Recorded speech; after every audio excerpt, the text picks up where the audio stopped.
On nous a appris que les mathématiques viennent de la Grèce, de Babylone, ou de l'Europe. Mais l'Afrique aussi a son histoire mathématique, bien plus ancienne qu'on ne le pense. Aujourd'hui, on va te montrer comment des peuples africains utilisaient des mathématiques complexes des milliers d'années avant l'Occident moderne. On commence par un objet mystérieux, l'os d'Ishango. Découvert en 1960 près du lac Édouard, entre la RDC et l'Ouganda, l'os d'Ishango date de plus de 20 000 ans. C'est un os de babouin gravé de traits organisés, trouvé aux côtés d'outils en pierre. Mais ce n'est pas un simple objet décoratif, c'est un outil mathématique. Sur cet os, on voit 3 colonnes de marques. Et quand sur les analyses, on trouve des additions et des soustractions. Des doubles et des moitiés. Et même des nombres premiers comme 11, 13, 17, 19. C'est comme si quelqu'un avait noté des résultats de calcul ou un système de comptage évolué. Plus étonnant encore, certaines théories affirment que l'os repose sur une base 12, utilisée dans de nombreuses cultures africaines. L'Afrique ne s'est jamais limitée à une seule forme de mathématiques.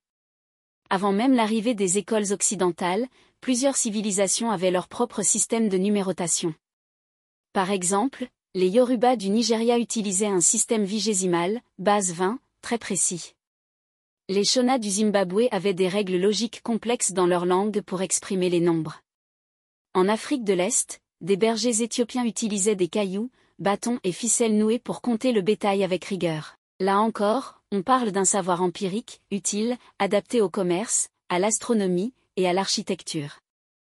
Les Dogons du Mali sont connus pour leur cosmologie, mais peu savent que leur vision du monde repose sur des concepts mathématiques avancés.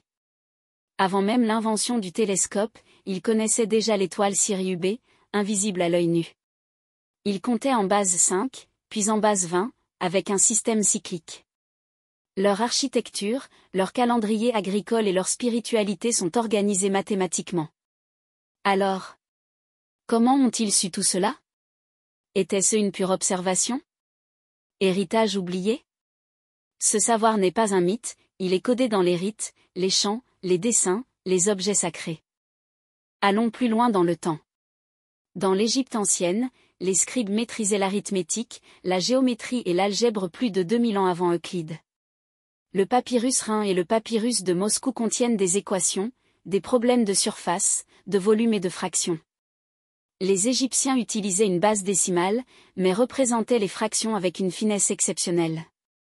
Et plus au sud, en Nubie, des fouilles ont révélé l'usage de règles, de rapports géométriques, et des outils de calcul pour la construction et l'agriculture. Donc l'Afrique ne copiait pas, elle inventait ses propres méthodes.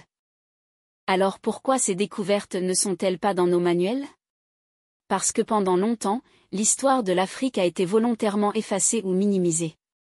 L'idée que les Africains ne pensaient pas, ne calculaient pas, ne planifiaient pas, était politiquement utile à la colonisation. Mais les preuves sont là, sur les objets, dans les langues, dans les traditions. Des chercheurs africains et afro-descendants les remettent au jour, malgré l'oubli imposé. L'Afrique ne se limite pas à ses souffrances. Elle est aussi la terre de l'intelligence, de l'observation, et du raisonnement. Les mathématiques africaines ne sont pas du folklore, ce sont des racines scientifiques profondes. Et si on les comprenait, on réécrirait non seulement nos livres, mais aussi notre avenir. Alors partagez cette vidéo. Parce qu'avant Pythagore, il y avait Ishango.